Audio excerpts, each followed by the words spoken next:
What's up everyone, I'm John. I'd like to welcome you to the next ESL VoD review with Omen by HP, designed to help you dominate the game. For all that game dominating goodness, I turn of course to my consummate co-host, the one, the only, Furndoggy Dog. Yo, how you doing? So, for anyone who doesn't remember from last time, what we're going to do is break down the best game from the last couple of weeks, or a good game from the last couple of weeks, from the ESL Premiership. We don't have XL this time, thankfully, but we do have Misfits again. And this is something that I want to ask as sort of my first question. So Misfits have this amazing ability to, no matter how bad things are going, keep one finger on the game and keep a slight grip on it. And so if they fall, sometimes we've seen them fall 5k behind, sometimes we've seen them fall 10k behind, and still manage to get into games. Yeah.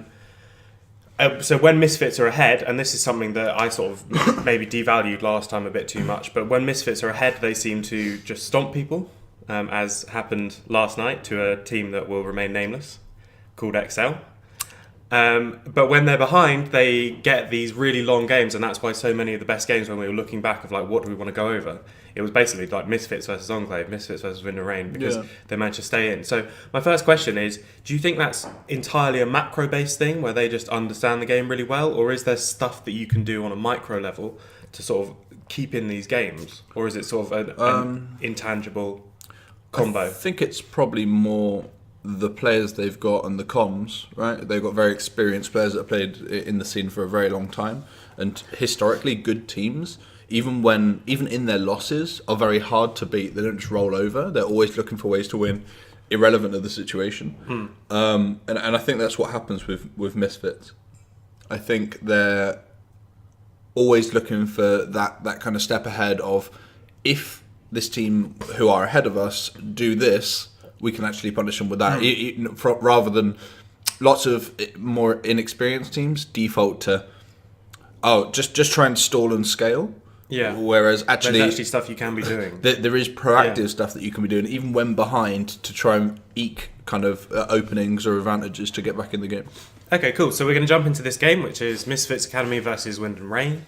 This one is on 8.4, I think. Yes. So we do have the crazy Bannon minions. We do have the new items for mages and stuff like that. We don't have the nerfs that came on at 8.5 for some of the current play. But we'll start again. Oh, accidentally got sound here that's been picked up by the mic. Sorry. Right, and again, we're blocking one of the bans. So sorry about that. Misfits' first ban is Camille.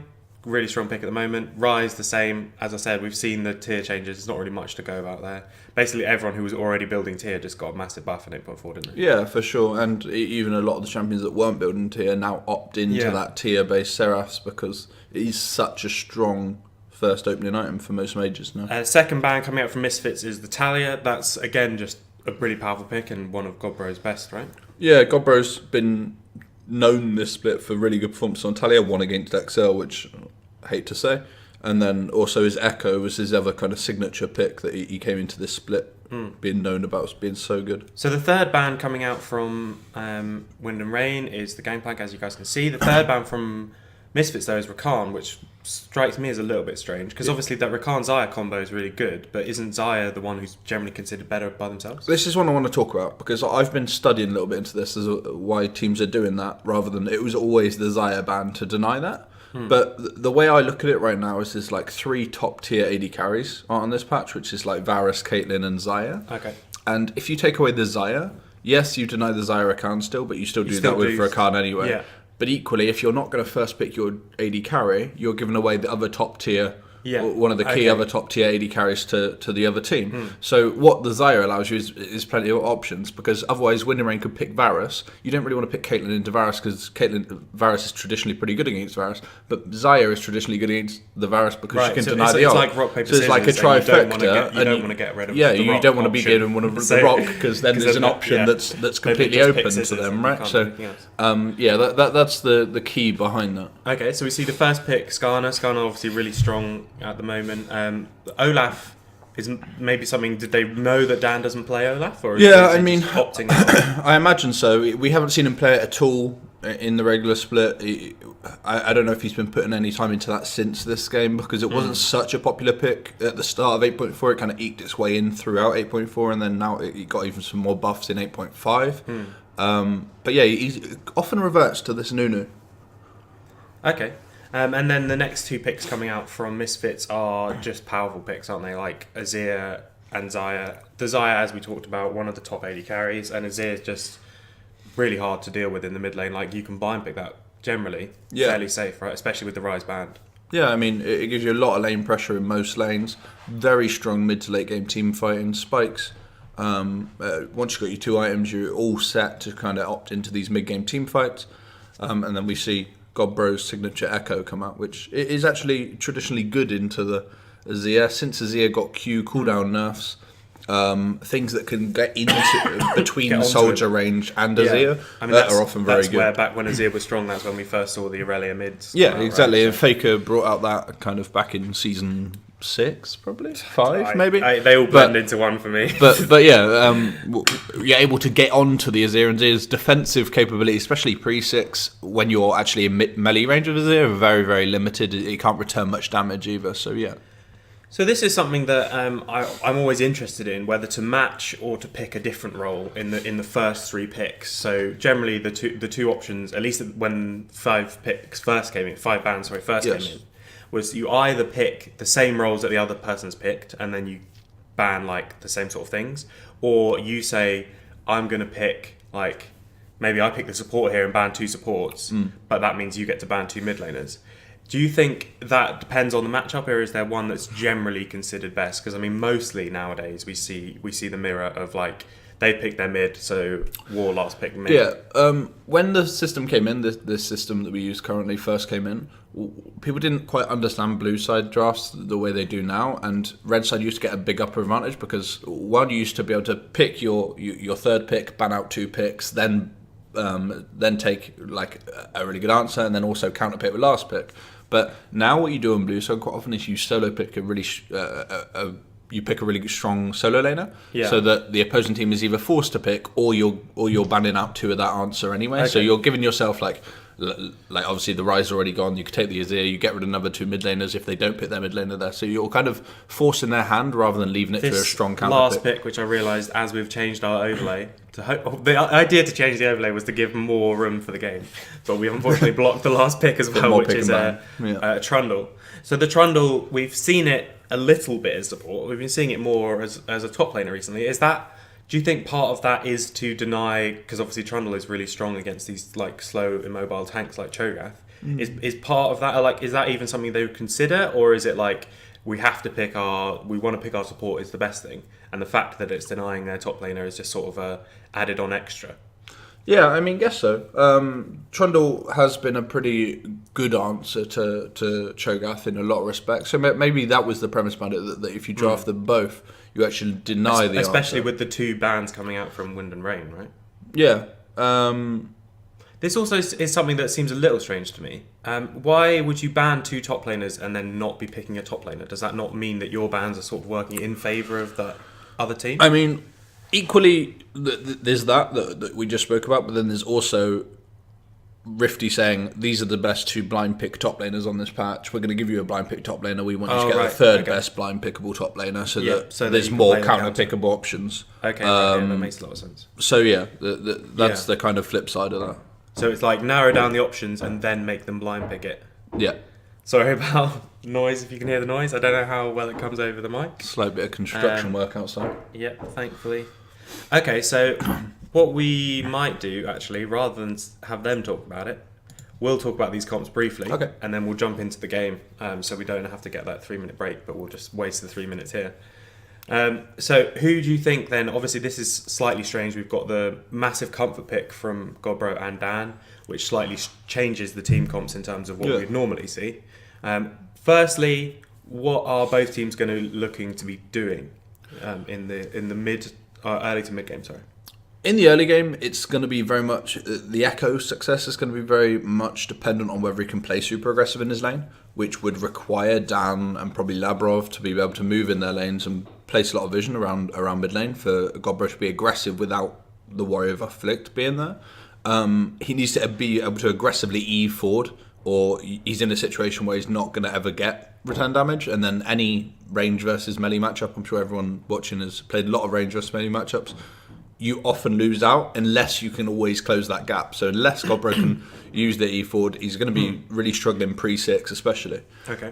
Obviously, he can play much more aggressive after 6. He can make these E forwards, and then even if Afflict is there, he gets the ult. Obviously, we see one of the great things about Skarner is that apart from the Olaf, when he meets people in the jungle, he wins a lot of 1v1s, but even if he doesn't win, he's got so much CC, especially post 6 with the E, ult, E combo, that you can sort of keep people around until your team arrives. Is this going to sort of, in a way, counteract the Nunu? Because Nunu wants to be like getting up in Skarner's face, but Skarner's got a fast clear and he's got a good 1v1. It should somewhat be a little bit hard for Nunu. I mean, I don't think there's much kill threat on Nunu, really. It's not hugely fast kind of laning pro from Cho'Gath into the Darius or Azir into the Echo, especially if Echo can play aggressively.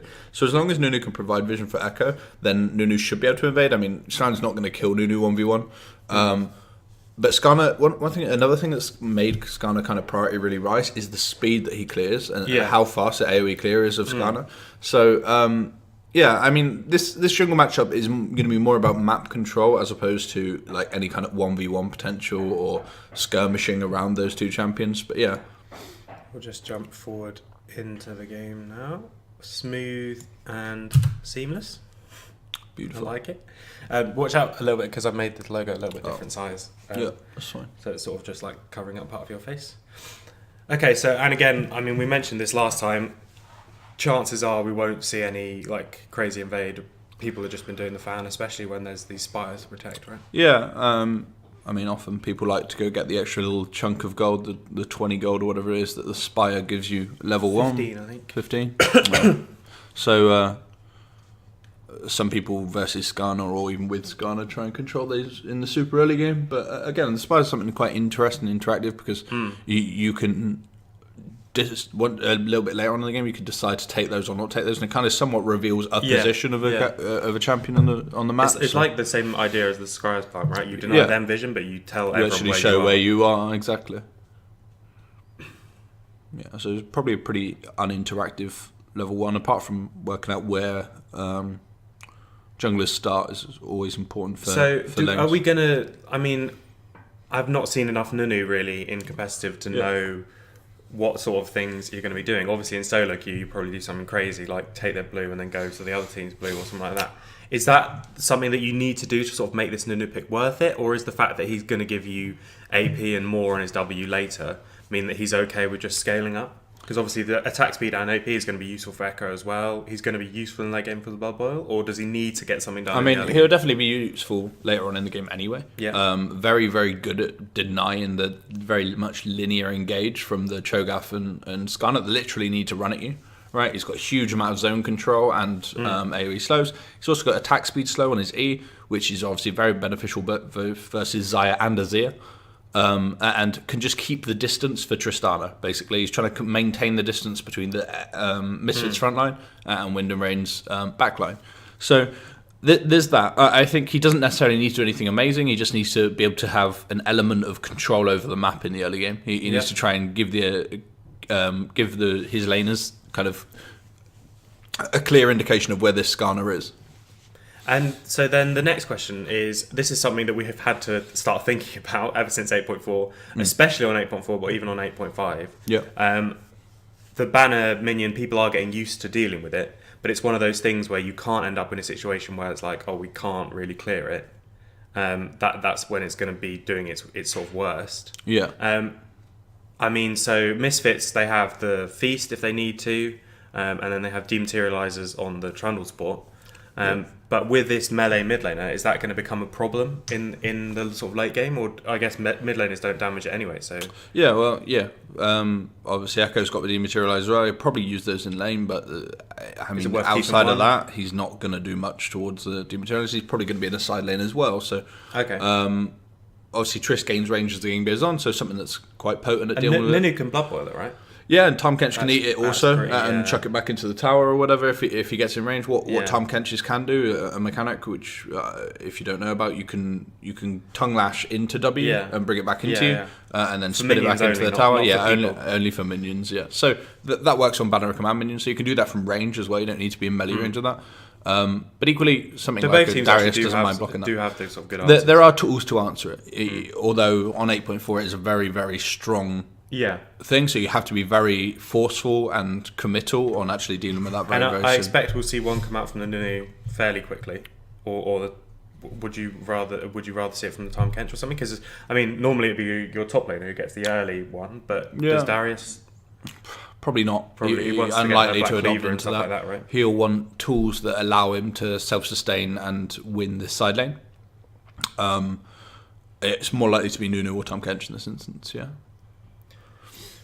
So if we want to have a quick look down as well for masteries, I mean, mostly it's fairly standard, right? We've seen Predator come out from Skarner. We see the Grasp from Cho'Gath, fairly standard in the bot lane.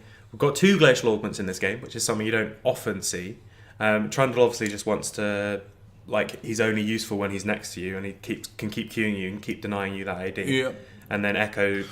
get on top of the Azir and stick to the Azir, realistically, and wants to stick to his target once he's on top of them, because he only has the one gap close, and once that's down, if he doesn't get his passive proc and gets the movement speed benefit, it's quite easy for something like an Azir to WE away and just dash away. So trying to maintain the gap close is what the Echo is all about. This is something that Nunu can do, though, quite comfortably, especially against Mountain Drake. Deals the least amount of damage to you out of any of the Drakes. Nunu can quite comfortably with 2 points in consume. And is this something that Misfits have already decided that they're probably just going to concede? Or because I mean, yes, obviously Nunu can do it early, but it seems like all they've done is just place one ward. I mean, this is probably something that they might not have thought about, because they actually had 2 pushing lanes there. They had Xayah, Trundle pushing bot lane. They had Azir, who had majority of prio versus Echo. Yes, Echo probably had slight prio initially, so was able to move down. But again, it's about the vision control. There's really good vision control, double pink already in bot side river for Wind and Rain, singular pink in the top side river for Misfits. But actually, that's not going to matter too much anyway, because this Cho'Gath's pushing in at the moment anyway, and they're not going to dive him either. And that's the difference, basically, right? So the only difference in this trade in bot lane is that Trundle's able to keep hitting. Yeah, and Tom Kench wasn't, so it's spellbook against. And Trundle, very apt early trader. Although he's way too far. Way overextended. However, just in terms of trade, stealing the AD, getting the attack speed buff, dealing a big chunk of damage with the bite. Trundle, very, very good trade. Outtrades most AD carries in the early game if you get on top of them. And again, that's something that Glacial Augment helps out with. Okay, so is Glacial Augment then for the Trundle mostly focused on lane, or is he going to be sort of using that for peel and stuff later on? Yeah, I mean, he's... Because I mean, the other thing that's great about Trundle support is that the enemy team basically just doesn't really have a tank. Yeah, but I mean, in this instance, it's not like huge frontline tanks that are trying to get onto your team anyway. It's more the Misfits lineup are going to be engaging into Wind and Rain. So I'm not sure the Glacial Augment will help too much later on. Maybe it will peel the Echo off of the Xayah or the Azir a little bit better once they group, but I don't think it's... I think it's more about the lane dominance here than about the later game. Okay, and do you know what items we're going to see from Echo mid? I mean, obviously the Proto Belt is something that we've seen people go to a lot. With the Glacial Augment, is it ever worth thinking, oh, do I go like Twin Shadows or something like that to help pick in the side lane, or is that not? Is that sort of I think it's probably a bit overkill. I think he'll want key burst items. He may opt into a fair bit of Magic Pen. Especially something like if he finds himself in the side lane against this Azir, he can just jump on almost one shot once he gets the 3 passive stacks. So Magic Pen now comes from Morello's rather than the old Leandries, which Morello's is kind of similar to the old Leandries, and also that's very good against Trundle and Cho'Gath too, with applying grievous wounds when you deal magic damage. So it wouldn't surprise me to see him opt into that second item probably. But yeah, probably Protobelt again, just keeping that gap close, all about being able to close up that distance. Protobelt's one of those strange things where when they first released it, they definitely intended it to be used on people who don't have a jump. instead of a jump. But really, we only ever see it on people like Echo and even people like Ari and stuff like that. Normally these champions that have a jump, they have a jump because their champion isn't very good without closing distance, and then Promo just helps with that further. Whereas the champions that don't already have a jump, don't often need a jump because their kit is like built to actually deal damage from afar or deal damage without having to actually move your champion in range. And this is something we talked about briefly in Champ Select. Skarner, even though Nunu is obviously basically full health during the clear and traditionally one of the best sort of junglers for bullying and stuff like that, Skarner can actually match him with that sort of thing, as we've just seen. Neither jungler is particularly bothered about the other jungler. One level up, realistically. 20 CS and one level up. That's just the speed of just outright the speed of Skarner clear, and then also the speed. Prosper again caught out, and it doesn't have his flash. They can't play that aggressively. They can't take trades versus the Tristana. I'll jump back a bit because I want to see firstly how we're in this situation.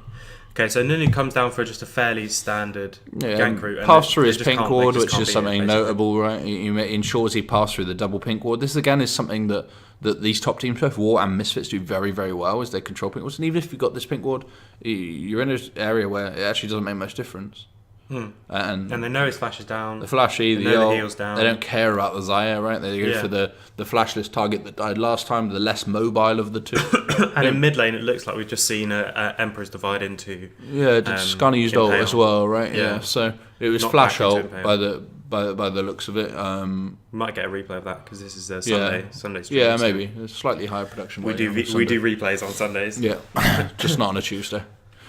But yeah, so TP comes out. TP completed as well, actually. Oh, by the Cho'Gath, which Rifty sacrificing a lot. Maybe just a mistake. I mean, desperate to. A lot, right? Shikari sacrificing a lot.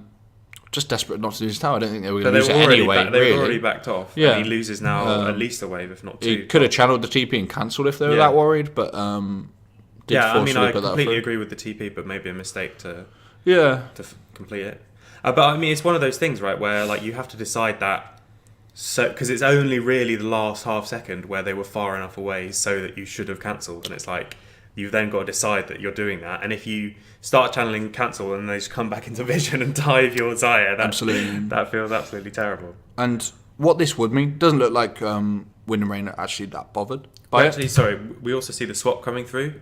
Is that something that's worth? That's the thing I was going to note, because there's a dragon up in 1 minute. Lane. I don't know what this Drake is. By the looks of what Wind and Rain are kind of their lane assigning to, doesn't seem like they're that bothered about it because they're sending their bot lane top, so they're swapping into the Cho'Gath. Normally in this situation, maybe not so much with Darius, but with more kind of TP usage top laners.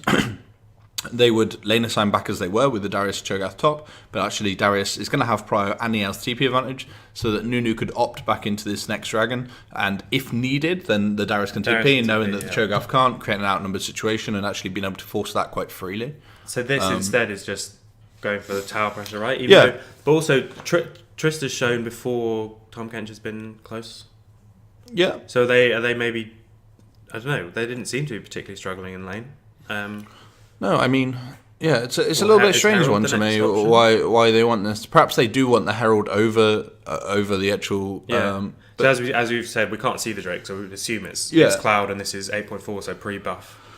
Cloud maybe. We'll see shortly. But yeah, it looks, as the way Nunu's posturing, it looks like they're desperate on the Herald contention. A little bit late.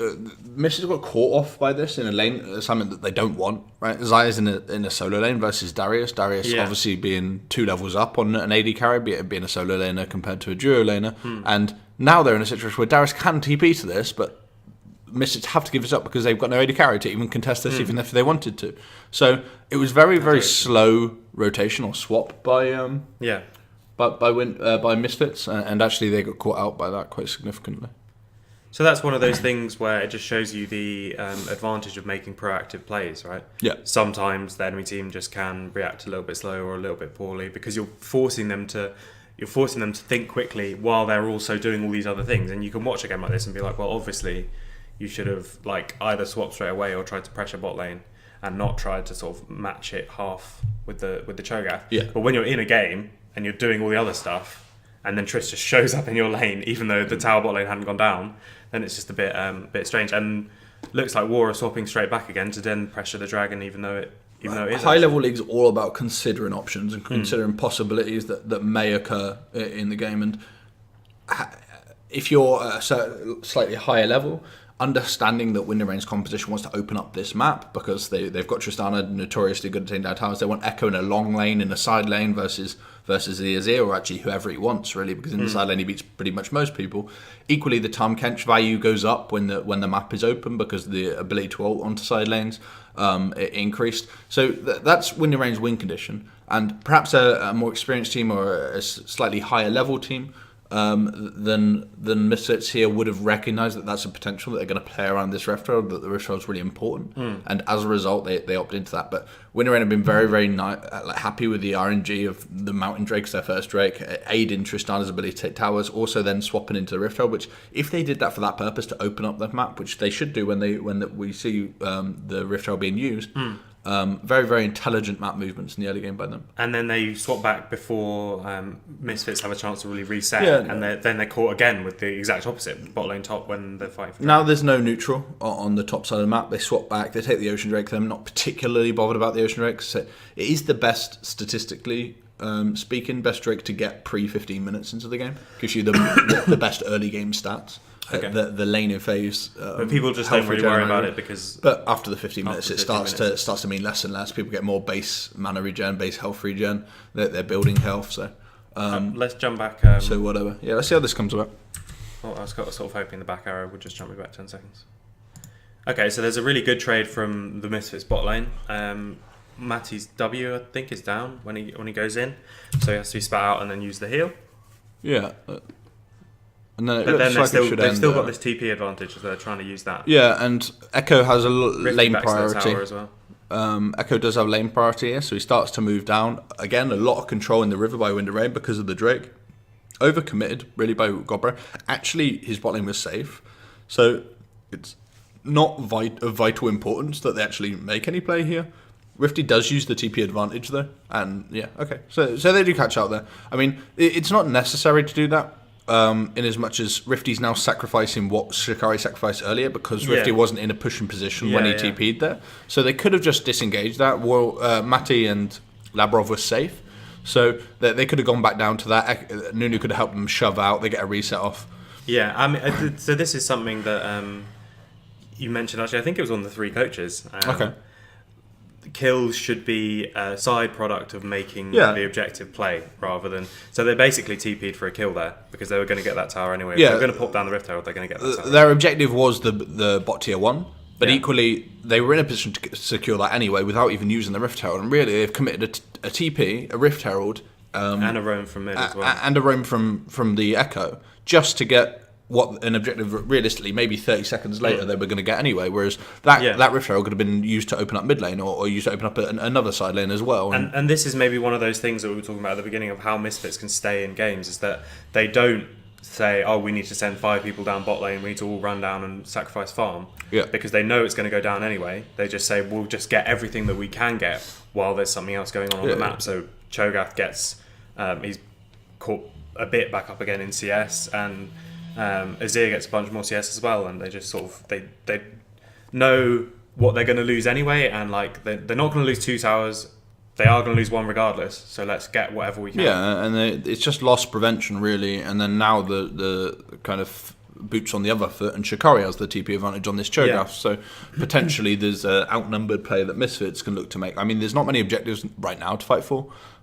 Misfits aren't really in a position to get any of these towers, so I'd be expecting not to see too much of a kind of team fight oriented play for a little while, perhaps mid-prio roams, but we should see the lane assignment come out where Echo is placed into a side lane. In a dream world for me, what I would like to see is both side lanes open up, so Darius and Echo have got as much side lane prio as possible. What I mean by that is when a tower is down the side lane, of course, the length of the lane without a tower in it is much longer, so that Echo has more room to maneuver and be more of a kill threat on something like an Azir if Azir steps up to collect the wave. And then when they do have this pro where even if Azir is waiting under tower for the wave to come to him, you now have like literally 30 seconds of free time where Echo can move, collapses on perhaps the mid lane, opens up the game even more. So that's the traditional way of playing, like these 1-3-1 and we see now, obviously, this is probably the strongest point of the game for Darius. Just completed the Black Cleaver, got full boots.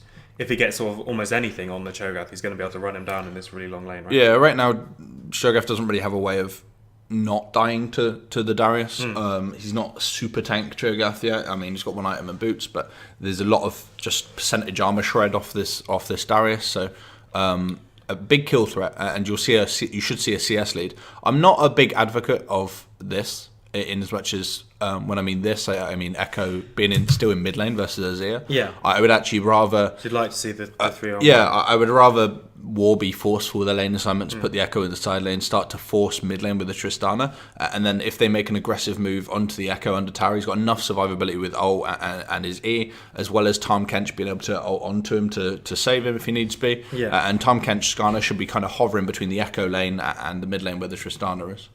And this is something that we talked about a lot last time. When you're making a play somewhere on the map, you've got to be careful on the other side. Absolutely. So Labrov here just goes back to lane the wrong way, basically. Yeah, just a very greedy route, because Nunu's shown in the mid lane. They know they can't match the numbers. I guess they want to save that tower, right? So yeah, but I mean, you can't always save everything, and perhaps that's something that Misfits are better at than Wind and Rain, actually, from what we've seen so far in the first 70 minutes of this game. They knew they couldn't defend bot lane. They actually give it up, they step away, and they don't lose anything for it, whereas Labrov loses his life to save an indefensible tower. Yeah. And again, as we see, like a kill is just the back end of the objective play. The objective play was the tier 1. Someone mucked up around that objective, so as a result, you get that extra few hundred gold for it. And it's that slight difference that just makes them so efficient, which is why they've been so dominant in the UK. Yeah, absolutely.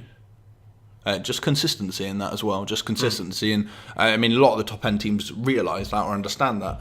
But it's consistently abiding by those kind of macro principles. And that's where when you mentioned the comms, like that's where it comes in, where it's like someone's got to keep, because it's so easy to get carried away, someone's got to keep everyone sort of reined in and keep focused on what we know is the right thing to do, which is to give up as little as possible, despite the fact it never feels good, to walk a long way back to that tower and definitely lose it.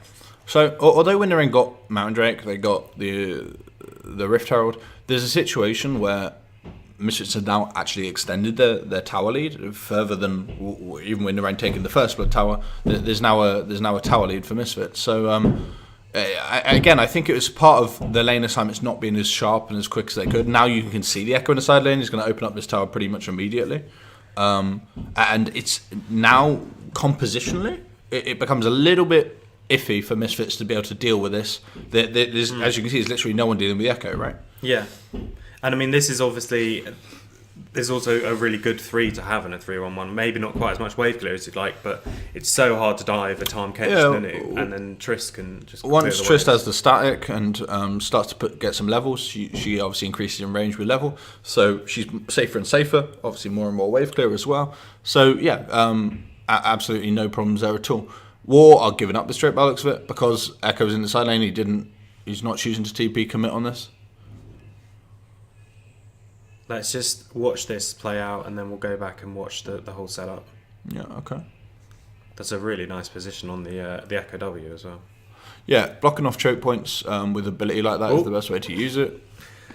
And dying with ult, probably not the best. It's like the second I praised it. Okay, so let's jump back to see that. So, I mean, they aren't fighting for this, but no.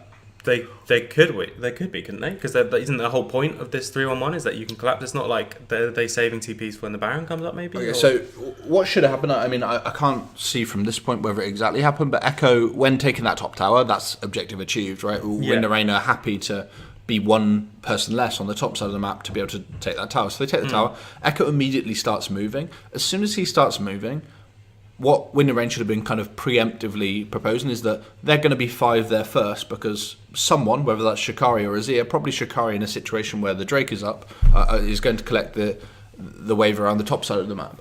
Okay. So you're going to have an outnumbered situation. Yes, that person has TP, whatever. There's still channel time where Echo's going to be there first. Limited access of where to exactly, go, and Shikari wants to deal with that wave, soak up that wave. He's down on CS. He's being out pressured in the Darius lane, so he wants to be able to get to the tanky point that Cho'Gath can get to. So you're going to have a prio advantage on that. What they don't do is they don't set up as the foreman particularly well. They give up way too much pressure as the foreman. So at this point, when the tower goes down, he should be looking to push that wave in and then start to rotate. Yeah. Or it's already got a slow push, so does he just start to rotate? Someone's got to answer that regardless, right? He's got 7 minions there, so it should be fine unless the next wave's a cannon wave, which I can't see from here anyway. I was trying to move it down. But even so, unless that's a cannon wave, the situation is such that Echo can move down through river. He should start moving immediately. And as a result, there should be a situation where Tom Kench and Nunu start to control the river. Darius pushes out his lane, which it looks like it's pushing anyway. Triss is in base, so her reset is actually late, and that's a big issue here. The reset is way too late, and what's going to happen here is that Azir or Zyra are going to get to mid-wave first. So Azir or Zyra is going to get to this mid-wave first, get the push on that wave, meaning Tristana, while she was also late for her back, is now going to have to deal with this cannon wave before she can attend. And that's what contests the pressure. Now Misfits know that they can group as 4, and that Tristana is showing on mid-wave, so they can't be as 4, and as a result, Misfits get full control of the river. The situation is this: I don't think War should actually be. They should be happy to give this up. They traded top tower for Mountain Drake at worst, and the objective's already gone. But they're opting into what they hope is a favourable fight. Realistically, their comp isn't designed for better 5v5 fights than the Misfits They've comp. still got this outnumbered advantage. But they do have an outnumbered advantage until the Cho'Gath TP channels, for sure. So, as we mentioned before, really good zoning W from, I forgot what it's called, from the Echo. And then just going... Parallel convergence? Yeah. Maybe. Sounds good. Let's go with that. And then just going a bit too deep. Yeah. And so that all literally comes from just a slightly too late reset from the Tristana. Yeah, absolutely. I mean, I think they shouldn't, if you want to contest an objective, they shouldn't be resetting within 30 seconds of that objective being spawned. It's not like there was a huge... we didn't see it could have been that he was chunked or something because he hasn't bought potentially. But even so, then he was playing too aggressive in the lead up to an objective play, so it shouldn't have been a position where he got chunked. So either way, it's a slight mistake. If they want to contest this Drake, there needs to be more prior setup from Wind and Rain, and that was something that Misfits actually took advantage of there because of the prior. Okay, and we won't go too much into that fight. The micro of the fight is mistakes. So now they've got Azir clearing up bot lane. Is it the same? Like nothing really changes, right? You still just 3-on-1. You haven't used either of your TPs as War. Yeah, and they're also 1 TP down now. The Mountain Drake would have been very nice for Wind and Rain, just because of the amount of leeway, like the headway that Darius and Echo can make in those side lanes. Any extra time on the tower goes down significantly quicker. So on and so forth. Equally, it's actually more valuable for Wind and Rain to have Baron on the map when it spawns, which it has now, because if the Baron is on the map, they can't send multiple people to deal with this Darius, and Cho'Gath can't deal with the Darius on his own. So if Garner wants to come down and help the Cho'Gath with the Darius, then the Baron is open for Wind and Rain. It's one of those situations where actually having the Baron up is really useful for one team. Any kind of split push comp, 4-1 kind of lane assignment comps or 1-3-1 lane assignment comps, it's actually more valuable than for the 5-0. The 5-0 comp wants to get the Baron off the map, so that they don't have to be playing around the top side of the map consistently, for the benefit of the split push.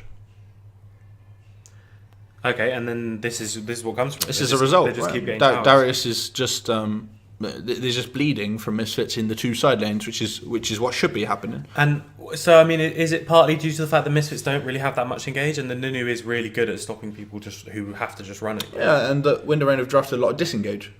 This is stepping up way too much. Yeah, they don't need to contest that. There is no need. What they need especially to when do, Echo just showed. What needs to happen is that Echo needs to shove the wave, then Azir will show on that wave, and then you can contest that vision because Azir is forcefully on the wave, right?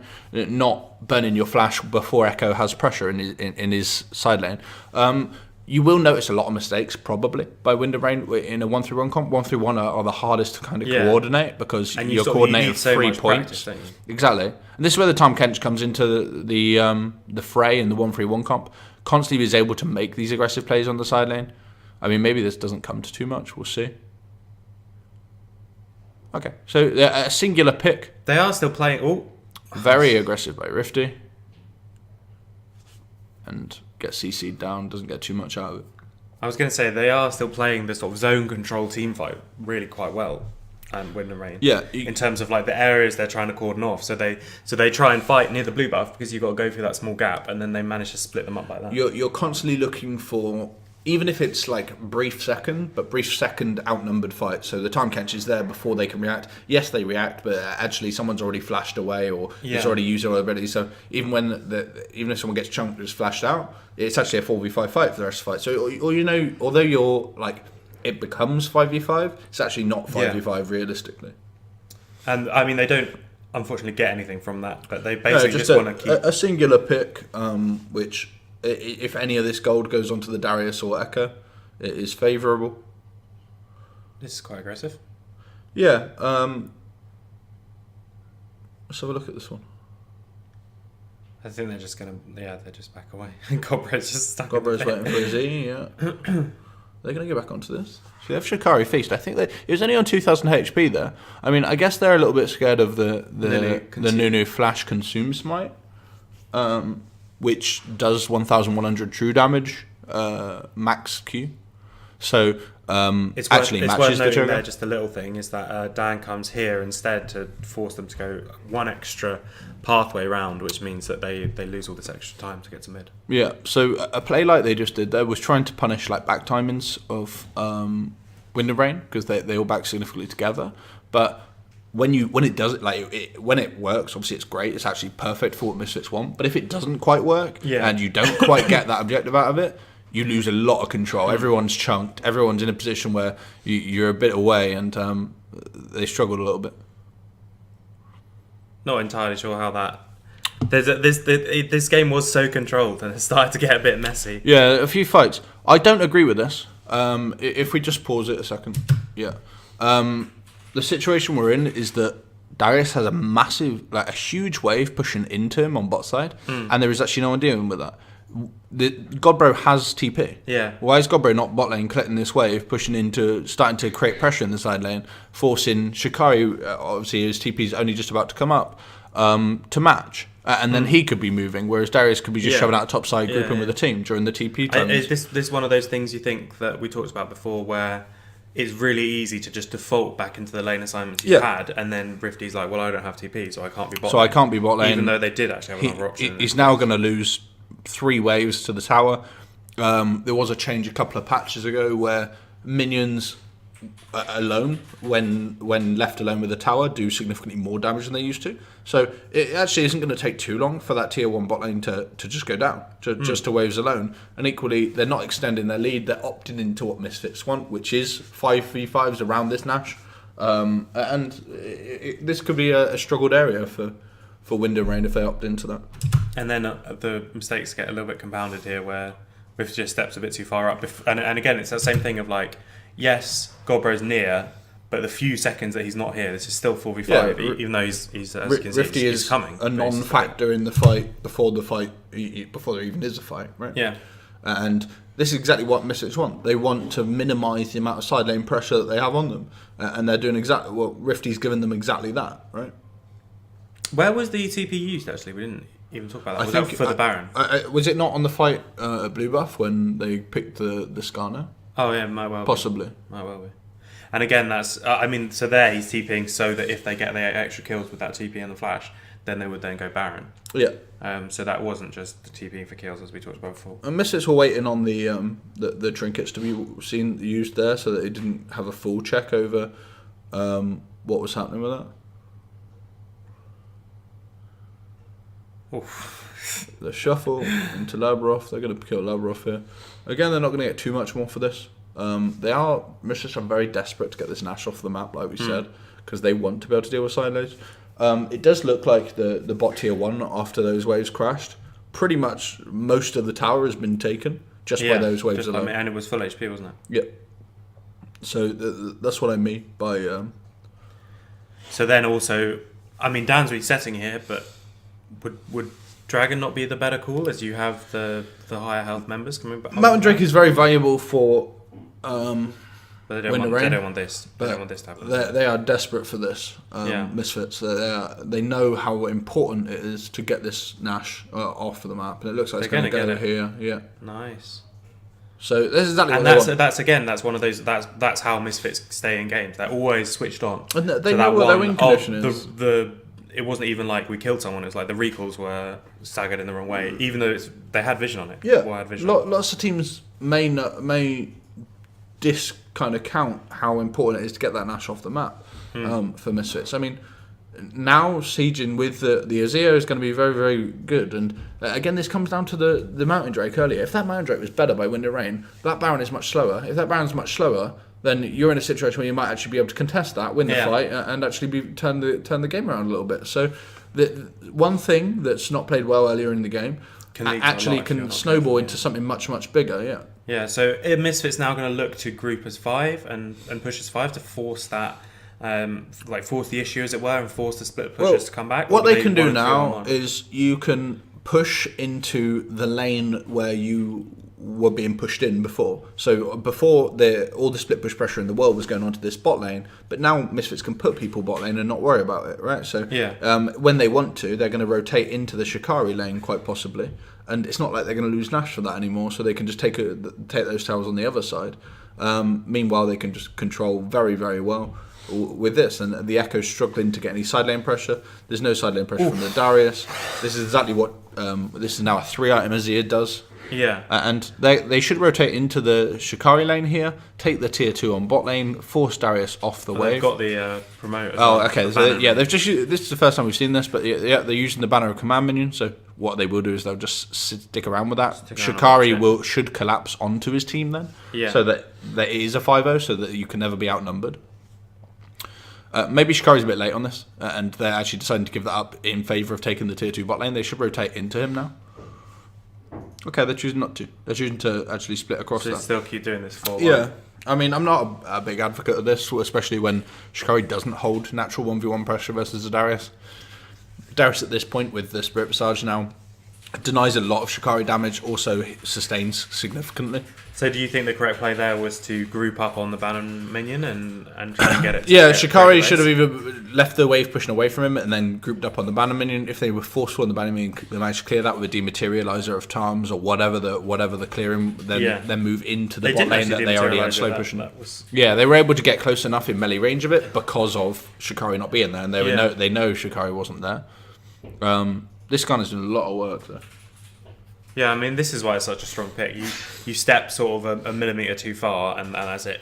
And we see why the game is how the game has drastically changed since the Nash, right?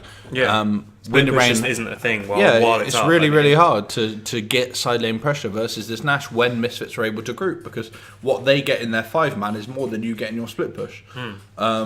And then trying to defend with a 1-3-1 comp like this is very much reliant on picks, and they don't really have a tool that actually picks very well. So it's always Godbro having to initiate. In this instance, they do get initiation. I didn't see he was going for a. We'll jump back, but I think he was going for a Zersec at the exact time. Yeah, so parallel convergence. He doesn't need to do that at all. That's a way overzealous move by Misfits.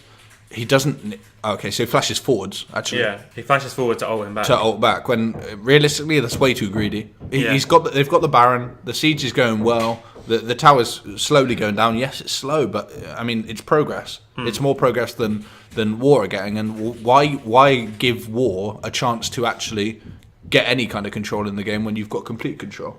And that's quite. I didn't know that would happen. So Tarn Kench ate someone and then did the blast plant and got blast plant over while it was in the mouth. I thought it would split him out or something. No, that's quite fun. No, you can still auto attack. So as long as you can auto attack while someone's in your mouth, you can you carry them until that duration's over. I think the only thing you can't do is a nice little trick. The only thing you can't do is cast TP or something. Yeah.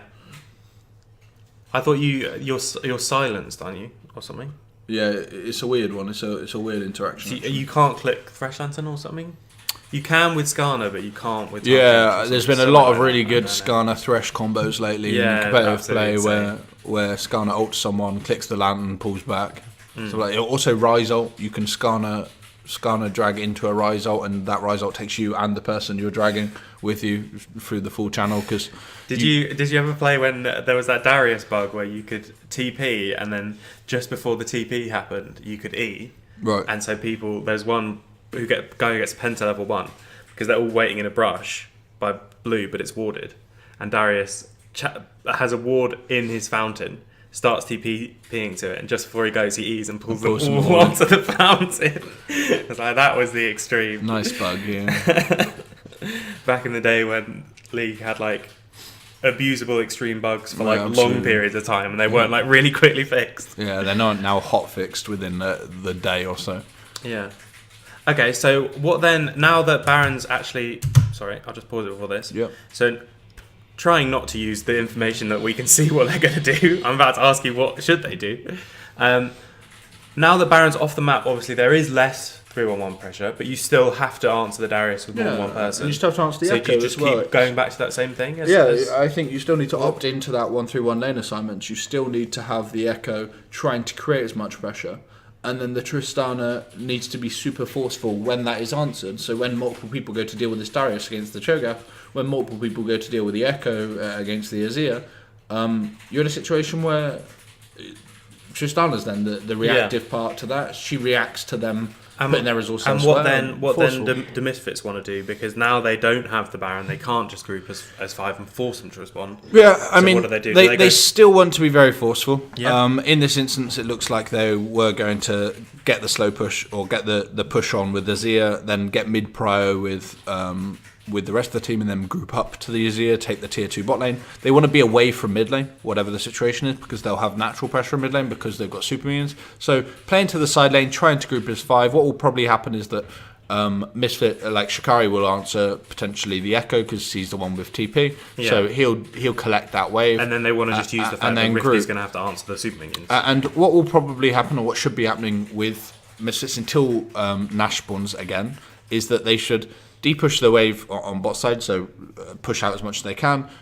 Win the lane have to answer that, apart from Echo, and then they'll reset and push into the Echo, and then it forces Win the Rain to swap back, so that Echo is having to build up his pressure again. Until Baron comes up. Until Baron comes up, force the Baron, force a 5v5. So that's what you sort of expect should happen from a macro basis, but what we've seen happen is somehow War have got into this position where they've gone behind Misfits. It looked a bit strange because they were setting up a kind of death bush in an area where you wouldn't really expect. There's no reason to go there. Yeah, I mean, there's no Nash or anything. What they were potentially expecting is someone like Shikari to walk through by himself because he wants to go collect a wave of Echoes. That Echo is obviously just shown on shoving. So potentially they're expecting a walkthrough. They don't see that walkthrough, and that they go immediately just onto this Cho'Gath. But the Cho'Gath is so tanky right now. Now he's got to this point. Oh, they catch Tristana. With the W getting pulled back. I mean, it's almost. Normally, I'd say it's criminal for Tristana not to have a QSS at this point, but she does have Tahm Kench, so she's just being very reliant on her support, realistically. Yeah, and they're a slightly late W.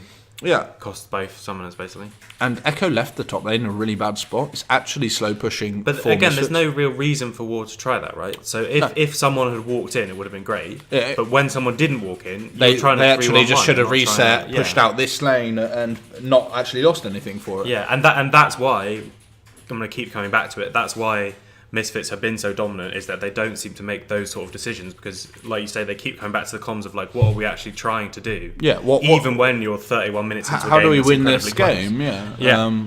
And what are the possibilities that the opposing team could do? So considering that as well is also a big benefactor into how you actually get through these games. And now War are feeling forced into opting into 5v5 fights, which their comp just does not win. As long as Azir and Xayah don't play completely overzealous. Special went for a weird insect last time, but he didn't need to do. As long as they don't do that and they just fight front to back, they're in a perfect situation to win this game. The other thing to mention that makes it a little bit hard for 1-3-1 comps is that when you have experience leads as one team, so in this instance Misfits have got experience leads all over the map, if your minions meet in a lane neutral situation, so two ways crash neutrally, the Misfits minions in this instance will always push because anyone who doesn't know, if you click on a minion, it will tell you a little percentage bar next to that minion, and that's the percentage extra damage dealt that your minions do over theirs, or less so, whatever. And the higher experience you have, the more minions the more damage your minions do. And it's the average experience of a team. Yeah, team experience. Yeah. Yeah. So that's a little interaction that they added this start of this season, was it? Or was it Last season, I think. I told you, they all just like blend. They all blend for me into one. Yeah, no, it is. I feel like the new map still. I still Still call it the new. new map. Exactly. So it's like fairly recent. It's been around for like what 5 years or something. So long, and I don't know. Time flies in League, I guess. It's like time flies when you're having fun or something. Or when you're playing too many games or of when League. you're playing too many games of League of Legends. Yeah. Again, this is the strength of really Tom good, Kench, yeah. right? This is what Tom Kench brings to this team, and there's literally nothing special can do, to be honest. The Echo is coming from this side. Even if he shuffled over the wall, I think Echo gets on top of him. If Echo gets on top of him, he dies. That consume was, I assume, supposed to be on Darius rather than on the Echo. Yeah, You could, yeah, because you can Tom Kench. It's not called consume, is it? Devour. You can devour people out of the Skarner and Pale. Yes, you Which is can. What Yeah. he was going for, but there was just such a mess of people. So actually, I was gonna say the Misfit collapsing on that after sort of special's gonna die before you get there is pretty risky, but it does end up. Shouldn't do. Enclave, I've seen have lost 2 games doing that this split already, where Kerberos has been trying to create a side lane pressure, and then he's been collapsed on by multiple people, and then his team collapses rather than taking an objective on the other side of the map. Would it have been a case of that they probably should have gone and pushed up for the inhib, even though they might not have got it? Because special lasted a little bit of time, didn't he? I mean, once he was already there and he was dead, dead to rights, you get as much control in the minimal amount of time that it takes him to die as possible. Yeah. So even if it's not, we can get this inhib while it's dying. We can get vision or something. Yeah, it's risking minimal amount for the maximum amount of gain in that situation that you're in. Okay.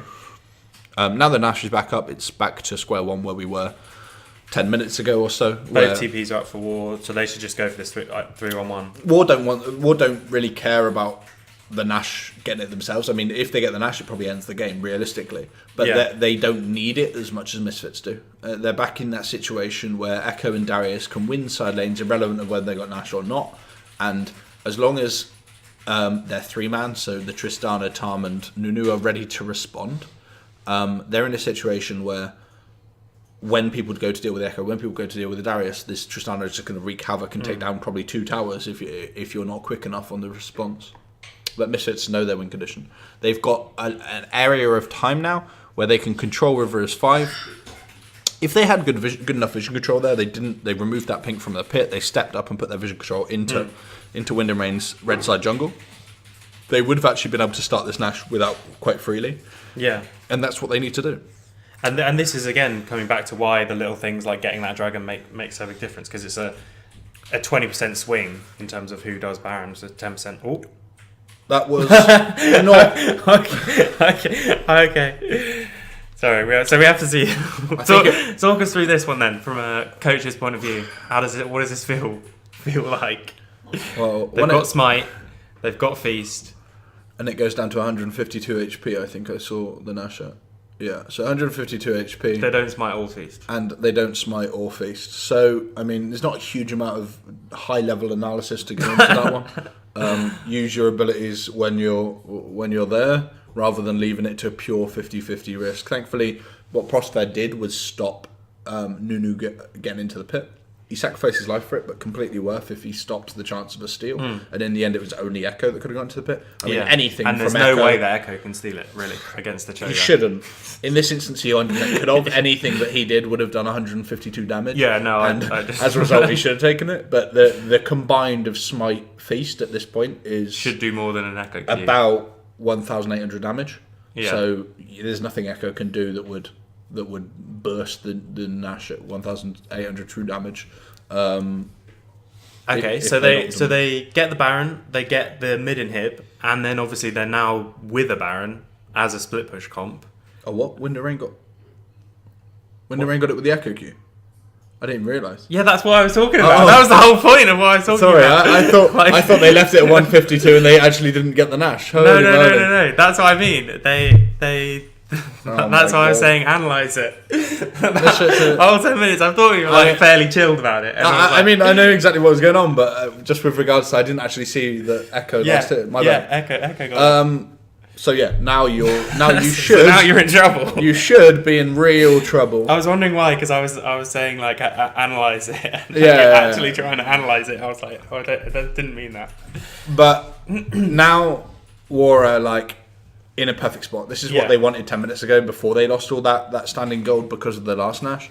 But again, like I said before, 1-3-1 is really hard to execute. Because you have to sync your pressure. What they're doing here, because Darius doesn't have TP, which is a little bit uncommon in many ways, the kind of lane. Sometimes you have your top laner with your group and your mid laner, which is a split pusher in this instance, in the side lane. But it's just whoever what Darius is very, very good at is being engaged upon. So in a similar way to you think about Alawi, the way she's used in competitive play, if you engage onto her, she's able to deal a huge amount of damage, but realistically her engage onto you is quite limited. She doesn't have a way of really getting on top of you without walking at you. So same with Darius. Darius just stands in front of the Tristana. If the linear engage of Skarner or Cho'Gath comes out, he does a lot of return damage, can get resets off his ult. Obviously, as soon as he gets one reset, Tristana's going to get a reset as well, and they can actually tear through. And in some ways, they could probably win this 4v4 now if they play it significantly well and the gap is kept. Top, right, anyway. But all they need to do now is wait. Yeah, just wait and let Echoes split. But whether they do that without getting engaged upon, we'll see. It's super important that when one side is getting pressure, you're in a position to get pressure, but you're not in a position where you're engageable. You need to understand what their engage range is, or what the tools they've got to engage on you is, and kind of keep that pressure. I'm trying to look and see if any big items are coming through. It seems like they obviously had a lot of gold, so this is what the pullback on the Q is what stole it, which is why I kept going on about it. And they, as we said, they didn't smite it or feast it. They didn't bother using their abilities. No. Okay. We'll leave it. But anyway, so I've forgotten the point I was going to make. Oh yeah. So they recall. I didn't see any. Let me just jump back. Yeah, I mean Tristana's now. I didn't see. Okay. So they go for full locket and stuff like that. Yeah, but Tristana finishes. Is it worth sacrificing the pressure for completing an item? Definitely, but for adding a little bit extra, is it? You always want to use your Baron as best possible. I can understand why Wind and Rain do this, in as much as Tristana turns her Vamp Scepter into a full Merc Scimitar. So she is now pretty much unkillable by the engage of Skarner. She should be able to QSS that all the time. Obviously, she had time catch anyway, but it just creates an increase on your insurance policies to be able to see out the game without some kind of engage coming through by Misfits that could end it for you. In theory, that's what should happen anyway. This is now going to be Elder. So, again, really strong on this patch. This is another buff we didn't necessarily talk about. It came in when the Banner of Command thing came in. Initial Elder doesn't do a huge amount more. It's the second Elder which pretty much ends the game. And they spawn quicker and last longer. They spawn they spawn at 8 minutes rather than 10 minutes after being taken down, and it lasts double the length of time in terms of the buff now. Okay, so the second it goes down, and that was just a good setup from Wind and Rain. Yeah. The second it goes down, Misfits back away, and that's what they should do, right? Yeah, they want to try and find some kind of engage before the split push is set up now. There is a big slow push in the side lane now for Wind and Rain. Yeah. Echo should be rotating into that split push after he pushes this wave of mid lane. And actually, as the 4-man needs to be passive. This is the where you can't be engaged on, because your actual split push is not going to get anything on the other side of the map. But they need to just defend this banner minion. I mean, if multiple people show in the side waves, like Shikari shows in that top wave and Special shows in the mid wave, you can be aggressive. As soon as you can't see them anymore, you need to be passive. Is this the point of the game where it's worth Wing the... For Nunu, you mean? Yeah, for Nunu. Yeah, Wing absolutely. The cannon The cannon minion minion in this patch does more damage to the tower than Trist ever will, because there's more risk in Trist stepping up, right? There's zero risk in the battle. Doesn't matter if the banner minion dies. Okay, your progress is slowed, but you don't lose the game off that. Whereas, and just a quick point in case you didn't mention it, see it as well. Saving the dematerializer to 40 minutes in the game, basically has saved them, because that that was going to kill literally the for tower. this, and it kills the tower so quickly. So it does feel bad to not be able to pick up wards or to have find it that difficult item to slot complete items. constantly blocked. But it's so worth But because you get situations like this where it literally saves the game. Yeah, when it feels bad is when it actually doesn't do anything for you, right? Yeah, When you get the Nash banned, yourself and you don't actually ever use it and you've just used an item slot for the last 30 minutes and it's done nothing. But when it is getting something, this is the really important part of the game. This should be War's game, realistically, to open up. They should be able to take both of these if Echo is able to actually step in and create enough pressure. He's obviously not right now been able to get enough pressure on this Cho'Gath. For whatever reason. It's hard to see because we can't really see it, but someone's going to need to deal with the super minions that push in mid. Echo should be on the top side. Right now is your very risky time where Misfits need to go because there's no objectives to get, right, on the other side of the map. They're not losing anything anywhere else. So, like Wind and Rain did there, they step off. Azir damage though. Yeah, Azir at this point in the game, full build pretty much. New Rabadon's giving so much AP to all mages. Obviously, you guys can't see this because it's hidden, but next time I click on him, we'll try and see how much AP. Yeah, I mean, he'll have 600 at least now. So a lot of AP. Okay, so that chunk from Azir then sort of deflates that whole area of pressure. Yeah. It's still Win and Rain's game, really, right? So what is it that they should be looked to doing? This is obviously when split push comps get even harder, right? When the distance between lanes is so short that people can push it back against the Echo and then still make it to fights. Yeah, breaking in. Oh, Oof. Jesus. Okay. Breaking into the base is always the hard bit because the distance between like mid and bot or top and bot is very small. Okay. Especially when you have a huge amount of wave clear, like Xayah and Azir have. There normally gets a point where you can be very forceful. For instance, super minions are hitting the Nexus towers and Echo's got a wave on top side. So Echo actually leaves that wave with Cho'Gath, knowing that Cho'Gath's going to deal with a wave, collapses, and you can like dive the bot lane inhib tower or whatever as like a 4-man or a 5-man, while one Cho'Gath's dealing with top side, maybe Azir's clearing out the super minions off the Nexus towers or whatever. You find these like small split-second numbers advantage plays, but realistically, Wind and Rain's comp doesn't have enough engage to be able to pull something like that off. I mean, it's literally flash pull from Darius or parallel convergence from Echo. So it's quite hard for them to be able to lock down a target significantly. That those abilities aren't necessarily hugely reliable. I mean, the most reliable is flash pull from Darius. And then this last play then is just risk reward, right? Like, yes, you can see Xayah up in mid lane. Yeah. But if you look here, let's see how that kind of there's no Wind and Rain wards near to see who's they don't know where anyone is apart from the Azir and the Cho'Gath. You get the pick, you win the game,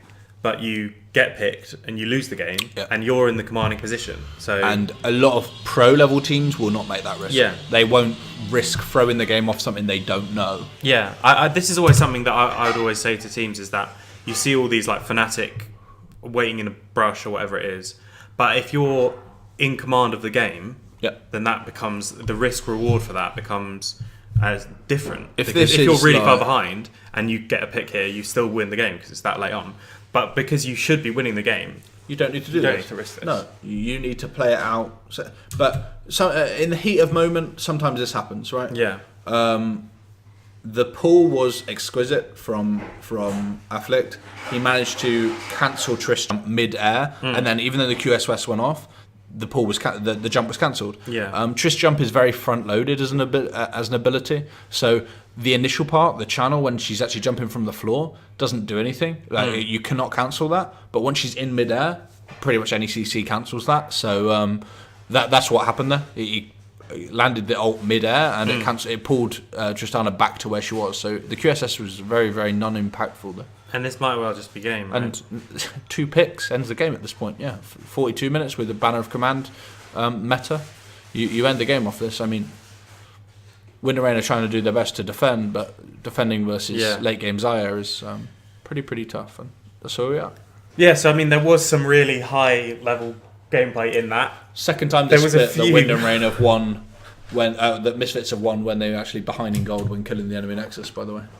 And that's the thing, is that they're really good at knowing, and like they keep just coming back to their win conditions. They don't, we're starting to get this, therefore we can change things. They literally just keep coming back to what is it that we're going to do better than them, and they just keep doing that over and over and over again. Yeah. And they also, I haven't yet seen them make a sort of super high risk play like that. Macro wise, they're very, very clean compared to the other UK teams, and it pays.